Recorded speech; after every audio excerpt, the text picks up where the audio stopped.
I was director of academic programs in what was then called the United States Information Agency. And that means that I led a worldwide educational exchange program, student support services, which was quite a big job back then. This was before the real advance of the internet. But I considered it a great honor and an opportunity to serve my country. Prior to Ronald Reagan, there weren't that many women in government. There were a few tokens here and there. And it was almost like a numbers game. I know President Carter would talk about, he had appointed more women. President Reagan put women in significant positions.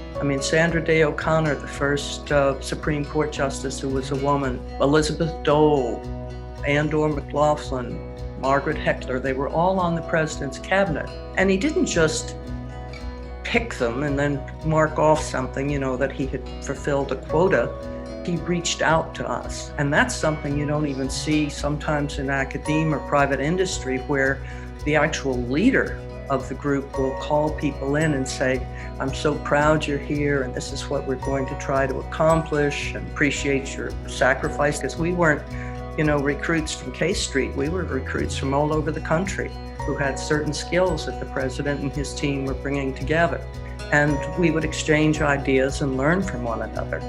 I was once with a group that was going into the Oval Office.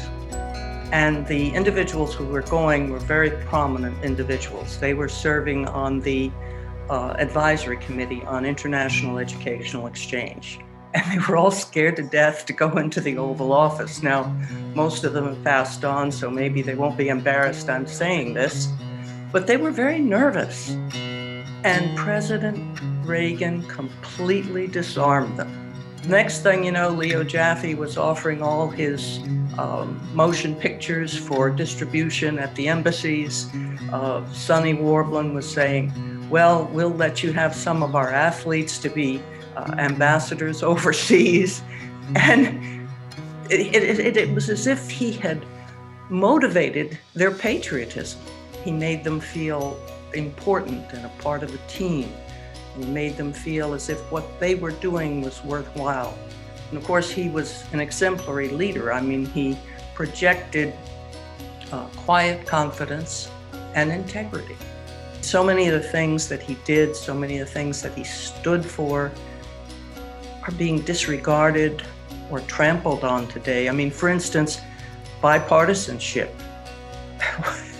That's become almost a dirty word. It's legendary that Ronald Reagan and Tip O'Neill, the Speaker of the House, used to get together, used to enjoy each other's company. And Tip O'Neill was a big Democrat. But Ronald Reagan liked him, and they got along, and they worked together, and they complimented one another. And when I mean that, I don't mean they said nice things. They worked together, they were part of a team. I just wish he were alive today, we could use it.